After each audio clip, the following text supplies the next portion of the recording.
I'm Blake Burman. Thanks for being with us on this Friday night. This is The Hill on NewsNation. The commander-in-chief and the Middle East.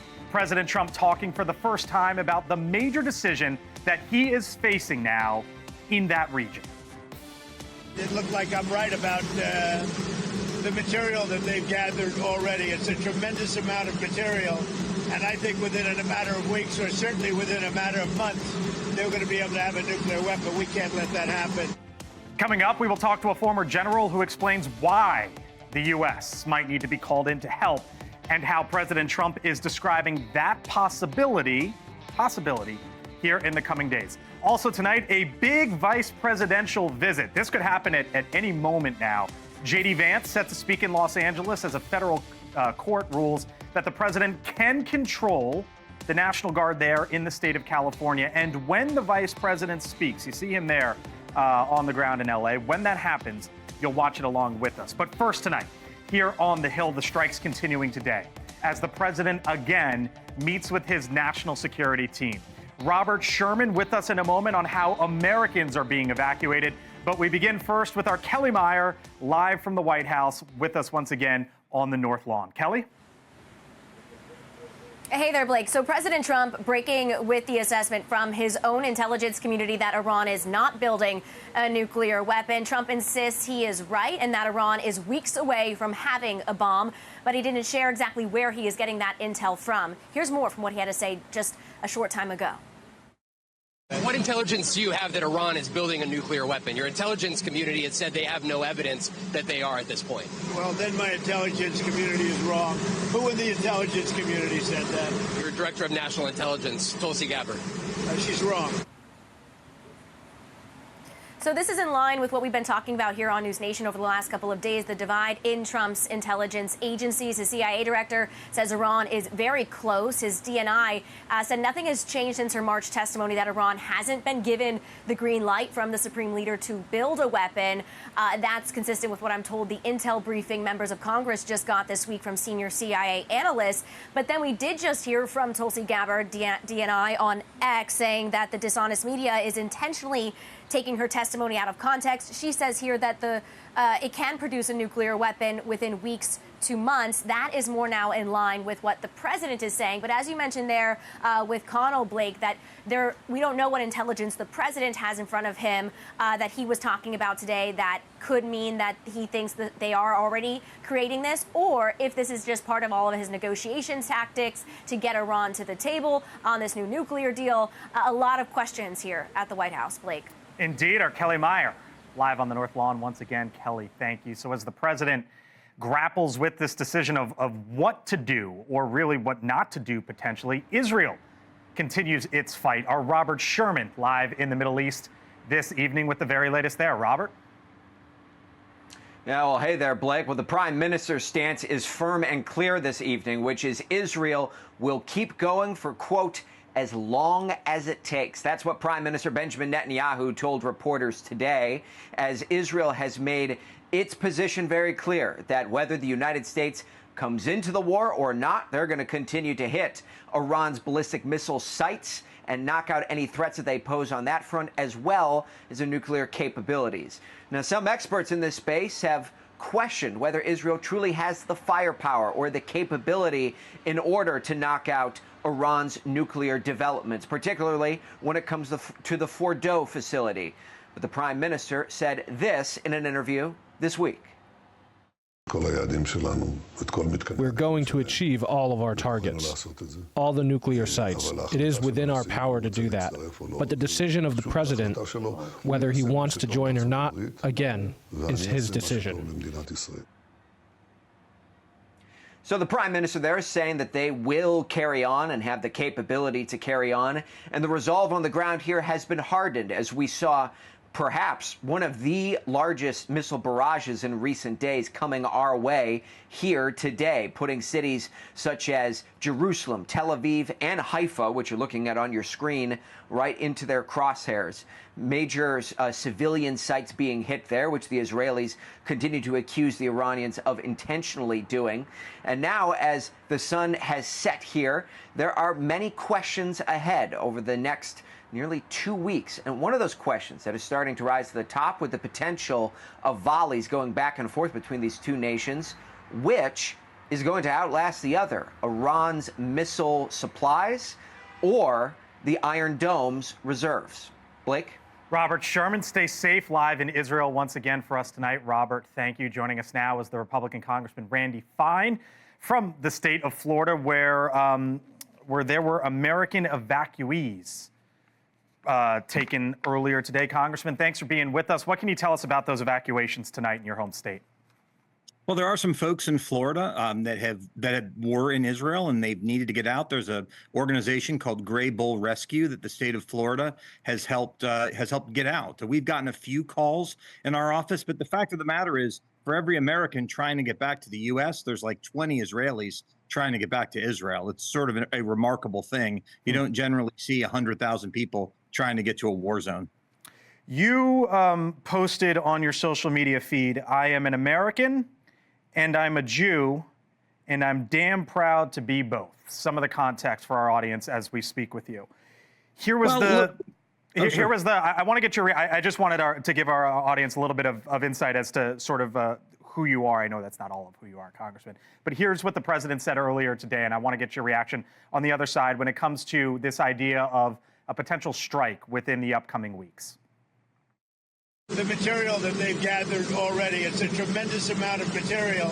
And I think within a matter of weeks, or certainly within a matter of months, they're going to be able to have a nuclear weapon. We can't let that happen. So the big question here, Congressman, is should the United States strike? Should the president authorize that or not? Where are you? Well, I support the president, and he's got more information than I do, and I trust his judgment to make the right decision. If he believes that Iran can be stopped from having a nuclear weapon, which they would use on the United States without dropping American munitions, then I will trust him. He will drop that weapon if he thinks that that's the only alternative that exists. And what is clear between me, President Trump, and everyone else is crazy Muslim terrorists cannot have a nuclear weapon. And so clearly Donald Trump would prefer peace over war. But what he's made clear is if war is what it takes, he'll be okay with bombs away. What about this? I don't know if it's a division or how to describe it, Congressman, but I very clearly heard Tulsi Gabbard, the director of national intelligence, testify in March, quote, "The intelligence community continues to assess that Iran is not building a nuclear weapon, and the supreme leader has not authorized the nuclear weapons program he suspended in 2003. But you very clearly hear President Trump there say, "No, that's wrong." Didn't you? Who do you believe? Well, I think you said she testified that in March. We are not in March. We are in June. And one of the things that Israel and others have said forever is that if they chose to try to implement it, they could do it fairly quickly. I suspect that is what has changed between March and now. So you take her at her word that in March that they weren't trying to build a nuclear weapon? Yeah, I think they were doing research and things like that to put them in the position to be able to do that. But I think that what has changed over a 3+ month period is they may have chosen to go into hyperdrive. Look, Israel picked the time of this attack for a reason. I think that they waited until the last minute. I think they've been clear on that. They didn't want to attack. They have waited for years. I think they saw Iran flip a switch and start moving aggressively, and that's what led them to attack. So I don't know that, again, I'm not the national security expert. I don't have all of the information that they do, but I think a statement in March and a statement at the end of June are very different things. All right, we'll leave it there. Congressman Randy Fine, Republican from the state of Florida, with us tonight here on The Hill. Thank you, sir. Appreciate it. You're welcome. Of course, joining me now, Chris Stirewalt, host of The Hill Sunday, senior fellow at the American Enterprise Institute. Hello, sir. Yeah, man. There is a lot going on. It's a Friday in the summer, first day of summer, and there is a big decision before the commander-in-chief this evening. You heard the congressman there. Did something change between March and now? I don't know. I don't have the intelligence. He doesn't. You don't either. We do believe, I think most people believe, that Iran's been trying to get and build a nuclear weapon for not years or months, but for decades now. And that's partly what's before President Trump. And you watch what extra hand countries like North Korea and Pakistan, the nuclear club is one that Iran would very much like to be in, because ask the Ukrainians, how's life without nukes versus life with? So for the Iranians, What's happening now tells them we really should have a nuclear weapon, because otherwise we're going to get pushed around. We're going to do this stuff. Look, the biggest difference that I can think of between March and now is that Israel has extraordinarily successfully degraded Iran's ability to project force. And when Netanyahu says to Trump, come in, join us, he's saying it after their air defenses have been eradicated, after their air force has been eradicated, after all of this other stuff. And Israel has, through the degradation of Hamas, of Hezbollah, the ability of the Iranians to project force outside of its borders, Israel has done all that work and is saying to Trump, come finish the job. So I just want to let our audience in here for a second. You're looking live, Southern California. That, of course, the Vice President, J.D. Vance, the president, the Trump administration, got a big victory from the Ninth Circuit there out west yesterday in just hours as it relates to... Oh, are the cameras flipping away? Let's see. There was the big ruling yesterday, Chris, about the president being able to allow the National Guard, or at least have the National Guard there in California, and bang, just like that, within hours, J.D. Vance on the ground in California when he speaks live, which is right now. We will listen live here on the Hill. The Marines from 29 Palms for being here, for serving their country and providing some much-needed security. As a matter of fact, I just heard from a couple of law enforcement officers, basically, thank you. Thank you to the president for sending in the DOD officials, for sending in the soldiers and Marines, because unfortunately a lot of these federal buildings were under very serious threat. I heard about a lot of that during my tour here today, and the reason I'm here is I just wanted to hear from the law enforcement officials themselves, the state officials, the local officials, but also the federal officials, what's actually going on here on the ground. I think there's some good news, and the good news is the rioting has gotten a lot better. But the bad news is, as I heard from everybody, unfortunately, the soldiers and Marines are still very much a necessary part of what's going on here, because they're worried that it's going to flare back up. And what do I mean when I say flare back up? I think it's useful to take stock of what actually happened in the city of Los Angeles over the past couple of months. So first of all, to set the table, we have a public official in Gavin Newsom and Los Angeles Mayor Karen Bass, who over the past few years have actively encouraged illegal migration into this community, have strained public services, have strained law enforcement, and really have offered generous benefits, not to American citizens, but to illegal immigrants to break the law, to come into our country, and to receive generous public assistance for having done so. What has that done?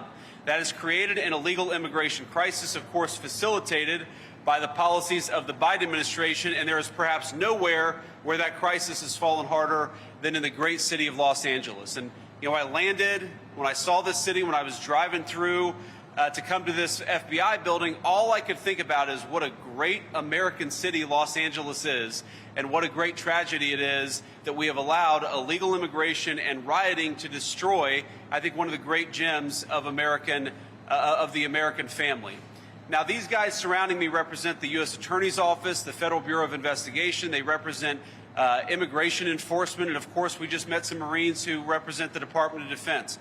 All of these law enforcement officials were necessary because what happened is, in response to the basic federal action of enforcing immigration law, you had local officials and radical left-wing agitators who actually encouraged violence, who facilitated violence and rioting in the great city of Los Angeles.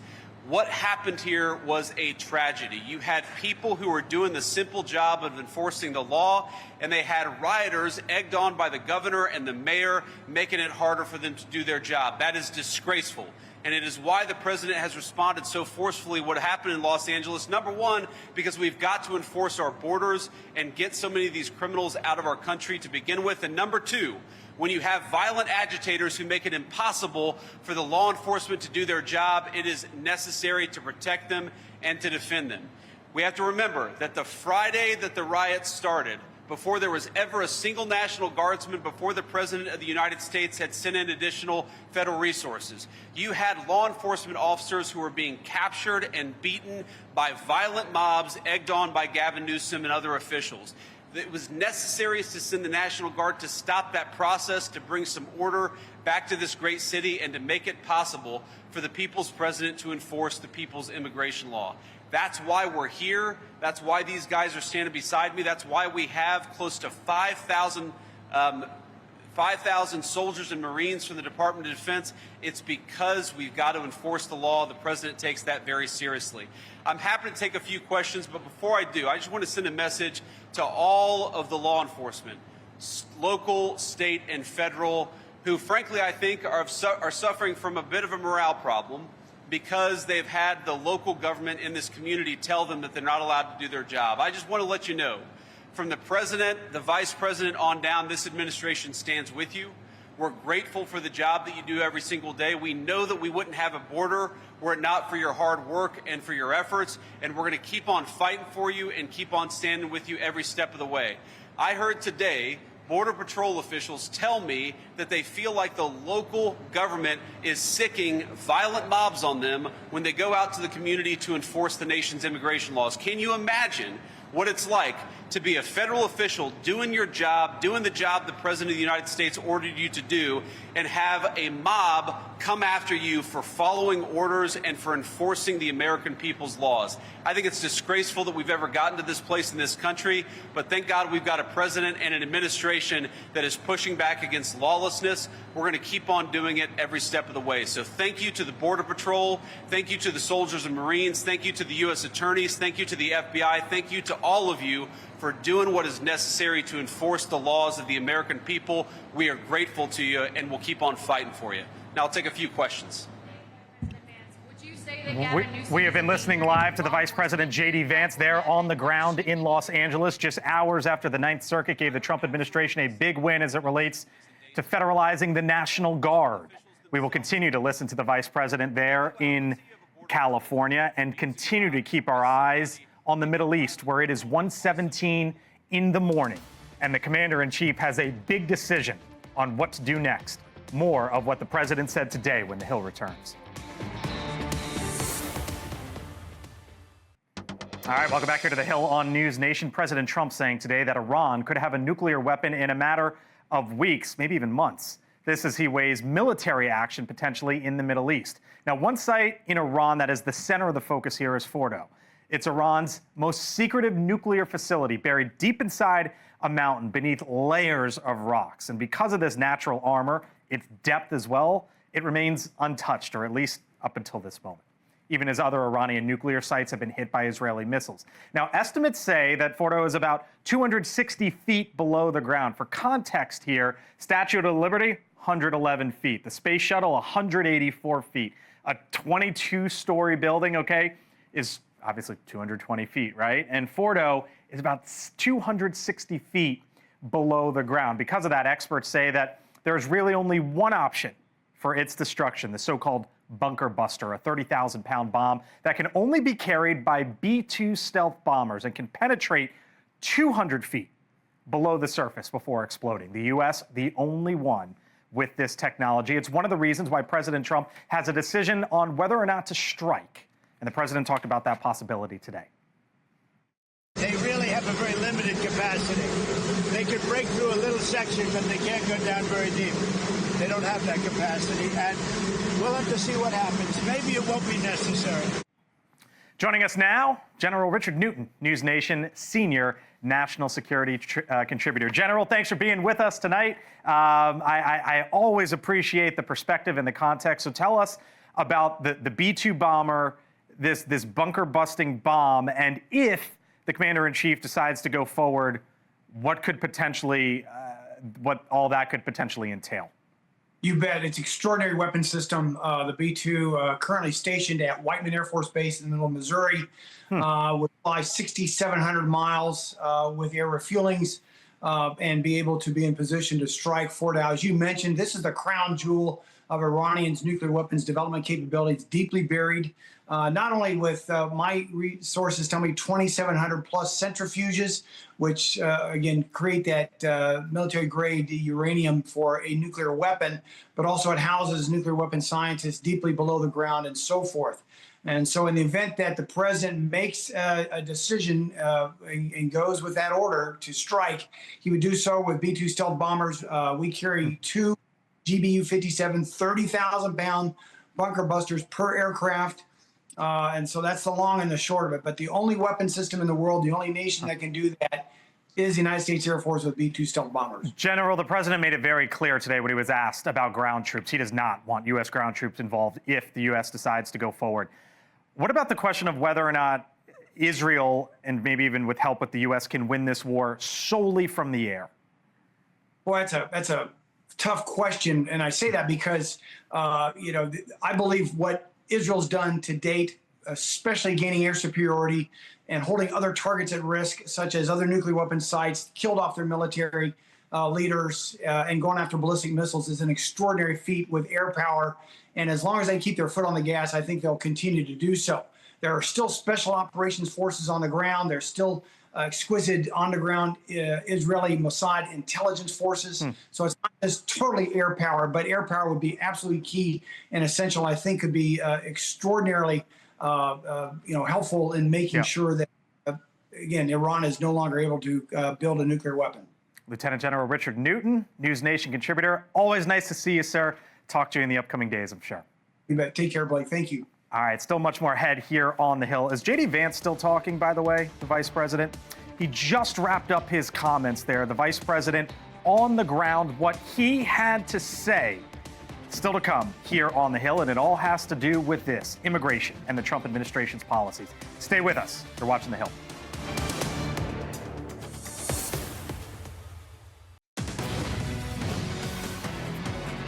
All right, welcome back here to the Hill on NewsNation. The Vice President, J.D. Vance, speaking in Los Angeles moments ago, where 700 U.S. Marines and 4,100 National Guard troops still deployed to tame the protests against ICE deportations and raids.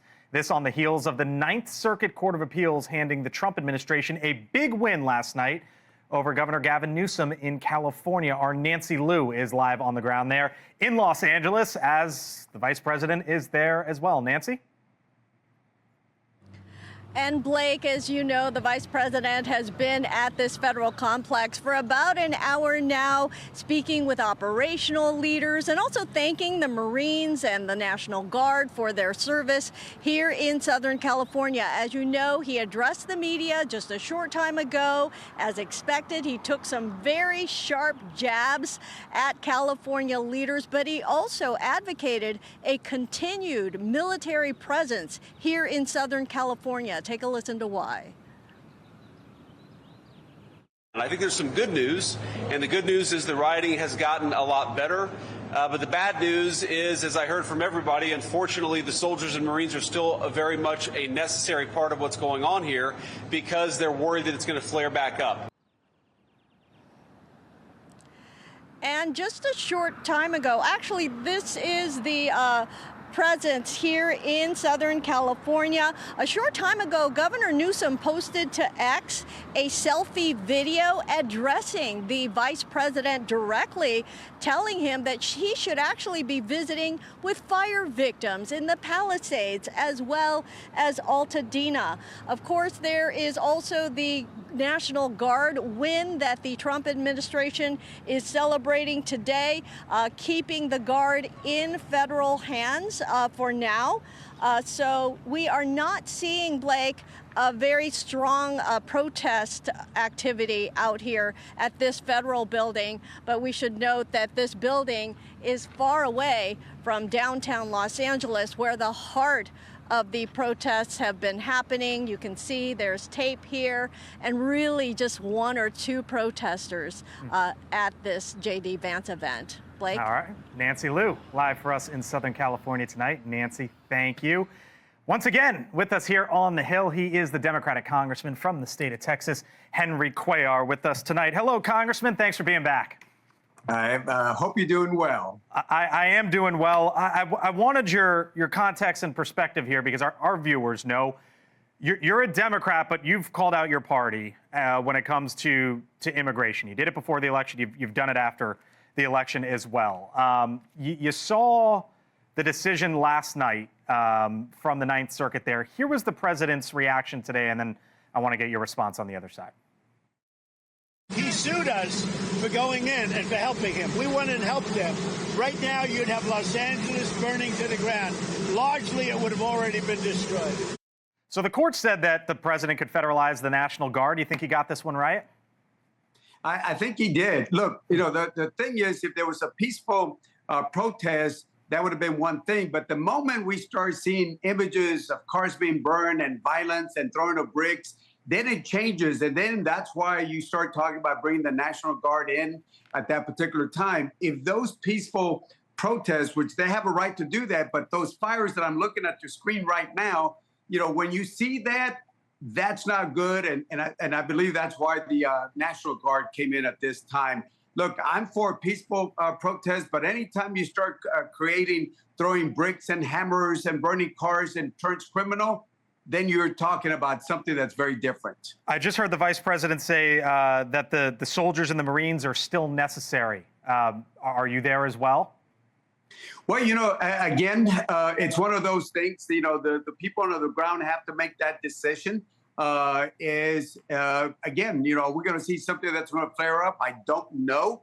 But again, we got to keep the peace. If it's one of those situations that we're not going into a situation that turns violence, then I don't think we need them. But I think for a while they're going to be there till we see what sort of peaceful protests we have. And let me tell you, those fires, those scenes are perfect campaign ads for certain people in 2026. And you got to understand, for the president, by the Republicans, against Democrats. And look, for some of us, we've been insulated because we've been talking strong about border security. But for other folks, those type of are perfect ads that can be used against some of my colleagues, unfortunately. So speaking of some of your colleagues, here was Congressman Maxwell Frost just the other day. Here's what he said.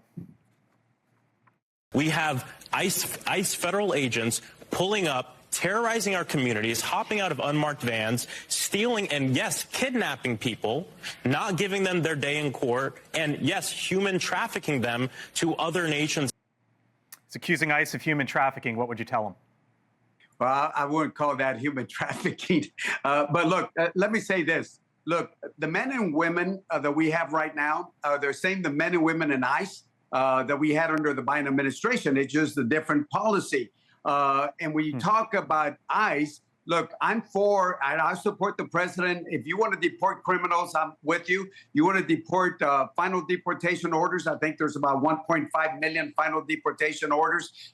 Risk to national, that's one thing. But when you start taking people that have no criminal record, but they work at a construction, they work at a restaurant, they work at a dairy farmers. And I've heard from both Democrats and Republicans today and yesterday, and the whole week I've been in the district, they don't want to see that. They'd rather have the administration focus on criminals. I was told that you're meeting with the DHS Secretary Kristi Noem soon, if not in the upcoming days, the upcoming weeks. What are you going to tell her?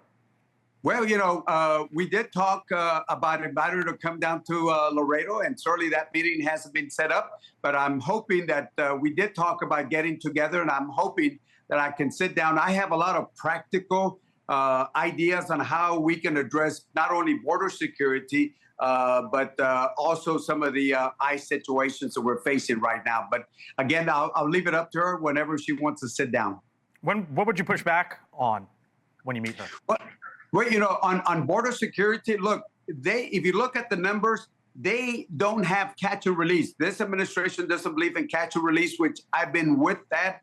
We cannot have catch and release. So what happened is that the numbers of people coming in have slowed down at over 93%. Yep. So do we need a border wall? Probably not. But do we need to have river roads to get rid of evasive plans, technology, and having the right policy? Absolutely. On ICE, I've talked to the ICE director, without due respect. I support ICE. I support men and women of ICE. But I think the focus should be on criminals, final deportation orders, people that are at risk. But, it's going to affect the economy when you start affecting workers in our economy. We'll leave it there. He is Henry Cuellar, a Democrat from the state of Texas, with us tonight here on The Hill. Thank you, sir. Always nice to see you. It's a pleasure. Of course, still to come here on The Hill. Just think about what we've been talking about over the last 40 minutes or so. You've got the president with a huge decision on Iran. And on the West Coast, you have the vice president with a message on immigration. The two, I guess you could call it the big win and the big question, with the full panel on the other side. Sunday, a NewsNation special. John Stossel, America's most outspoken libertarian, sounds off on the fight for freedom. You need a chainsaw for this. John Stossel, Give Me Liberty. Sunday at 7, 6 Central only on NewsNation. If somebody's winning, it's a little bit harder to do than if somebody's losing. But we're ready, willing, and able, and we've been speaking to Iran, and we'll see what happens. President Trump earlier today on the window for Iran to act on a deal potentially before he decides, we'll see what happens, to join the fray with Israel or not. He spoke late this afternoon on the tarmac in Bedminster, New Jersey. The president is now faced with one of the biggest decisions in his close to 4.5 years of being the president of the United States, what to do in the Middle East. And earlier today, the president wasn't out west. Instead, it was his vice president in Los Angeles this evening, J.D. Vance, in Southern California, amid a lot of tension in Southern California over the administration's immigration crackdown and ICE raids. Within the past hour, the vice president speaking, slamming those who he thought was the source of the issue. Every single law enforcement officer I talked to today, every single one of them said they feel like the local leadership, the mayor and the governor, are encouraging these far-left agitators. The Ninth Circuit Court of Appeals unanimously giving a big win, a ruling for the president, his administration, that allowed them to regain control of the National Guard troops that have been deployed to Southern California. The president would celebrate on social media, describing it as just that, saying big win in the Ninth Circuit Court of Appeals on the president's core power to call in the National Guard. Now, not one, really, but two game changers, you could call it, for the president this week. A W in court, but there is still a big Q, a big question out there regarding Iran and what he might do next. Full panel here with me now. Dr. Nicolai Corte is a professor at Pepperdine University. She is the national political reporter for The Hill, Julia Manchester. Chris Stirewalt, host of The Hill Sunday, senior fellow at the American Enterprise Institute. And Carla Sands, former ambassador to Denmark and Greenland in the first Trump administration. Happy Friday. Hello to you all. Thanks for being here. This one, Carla, is splitting alongside, and Doctor, sort of partisan lines, right? We have the reaction from the left. We have the reaction from the right. Set that aside for a second, because at the end of the day, this is our strongest ally in the Middle East and a state sponsor of terrorism that chants death to America, and a big decision for the president. You know him. You just, I believe we're sort of speaking on this topic overseas. Where do you think he is tonight, given what we heard from him today? I do think this is the most consequential decision that he'll make perhaps in his entire presidency.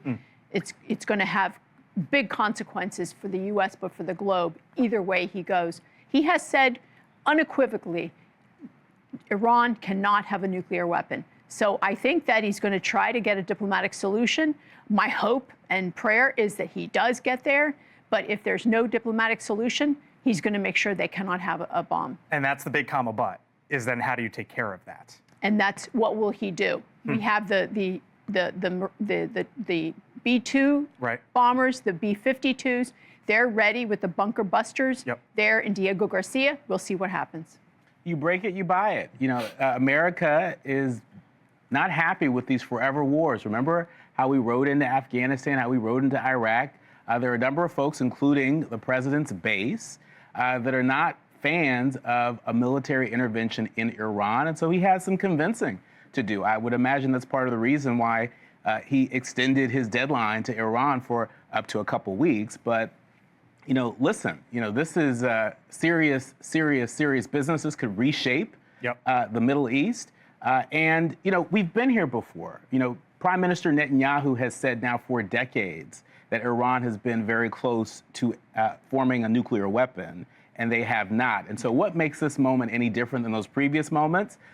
You know, and add to that the fact that Tulsi Gabbard is you know, her work as the director of national intelligence is really being called to question. Yeah, there's a big sort of divide now within the administration. Even the president coming out today basically saying, no, Tulsi Gabbard is wrong. The White House is trying to push back on that, Julia. In any event, it's just part of the backdrop for the president tonight. It is, and we saw President Trump on the ground in New Jersey making those comments, or on his way to New Jersey, I should say, making those comments today and addressing the fact that, yes, he was against the Iraq war and the U.S. invasion of Iraq. He says it's different this time. The issue, though, is that we're hearing two different things. We're hearing from the intelligence community, from Tulsi Gabbard, look, Iran is not close to building a nuclear weapon, but President Trump has suggested, well, maybe they are a little closer, so we don't really know, I think, which side to believe at this point. It's mixed messaging.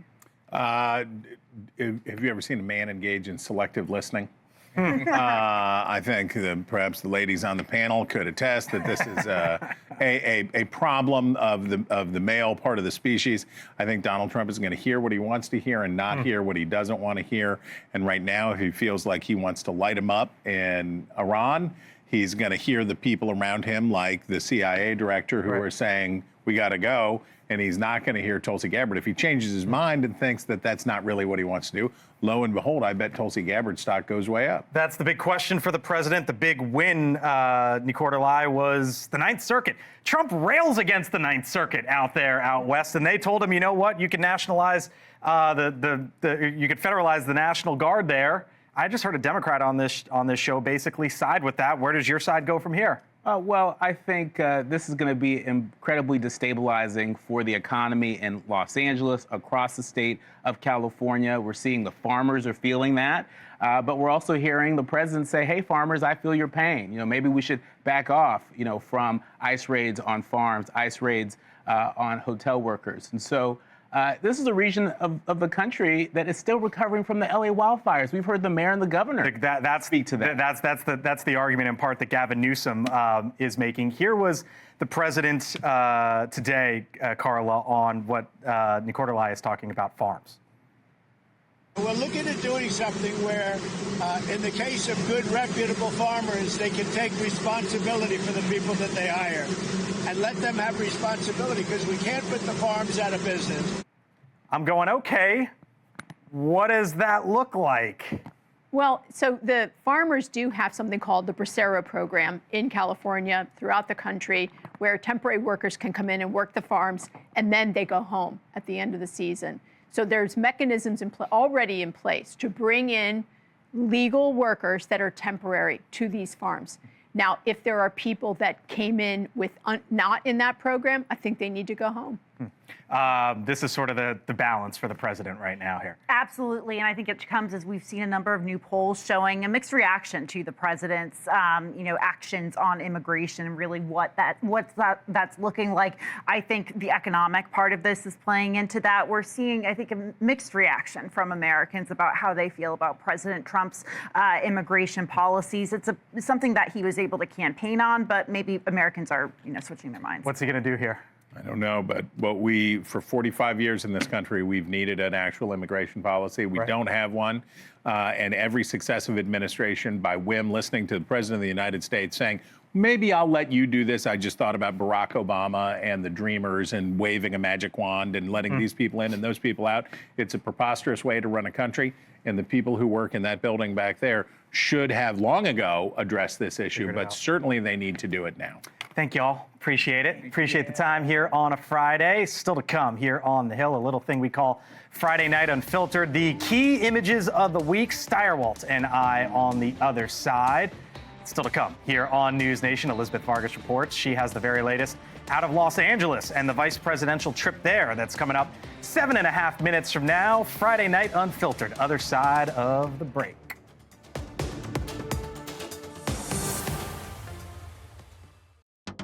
All right, Friday night, first day of summer, first weekend of summer, just about upon us here. On Friday night, we give you Friday Night Unfiltered. Steyerwalt, myself, our unfiltered thoughts, the images, best, most powerful images of the week. I don't know. We don't know what's coming. Our team chooses them. Let's see what we have here on what was, obviously, it's been a pretty consequential 2 weeks here in the news business. And that was something from yesterday, former President Biden reappearing there for a Juneteenth event in Texas. Yeah, Joe Biden does not want to go away. He does not want to go away. I'm reminded of when Hillary Clinton wouldn't go away after the 2016 election. And nobody knows how to be cool anymore, Blake. Nobody knows how to be cool anymore. George W. Bush, go back, do some painting. George Bush said, hang see ya. out. I'm done. Go, but he doesn't want to go. We also saw Clinton and Obama this week before the cameras, too, by the way. Next image or video or whatever we have from the Newsweek this week. What is there? It was the 10-year anniversary of Donald Trump coming down the golden escalators. I was there, Chris, for it in 2015. I heard your hit. I was sitting on set and heard you. And heard my hit? Yes. I didn't know what I was going to. I was like, Trump's announcing he's running for president. Anyways, and then 10 years later, they announced this, the Trump mobile phone, the organization the family does. They don't make it. They brand it. Okay. Somebody else is selling it. It's, I guess if your partisanship is deep enough and profound enough that you will buy your phone based on who does it, then happy Friday. By the way, at that event, I took a picture and I posted it on one of my social media things saying, Mr. President, ? Many people I'm not saying I predicted it. Many people are saying, Blake. Many people are saying he's got the best Sunday show in the business. Who you got coming up this week on the Hill Sunday? We've got Mike Rounds, who's a good one. Oh, the flags are so big. They're so big. That was the last They're image. as big as my face. The new White House flag. Mike Rounds of South Dakota, Sean Casten, Democrat from Illinois. We're going to talk about the New York mayoral race, and we're going to wish you right now a very happy West Virginia Day. West Virginia founded on this day, 1863. We're here for it. All right, we'll leave it with that. Chris Steyerwalt, thank you, sir. Appreciate it. One of the images of the week. I thank you for being with us here on The Hill. I'm Blake Burman. Have a great weekend. See you next week.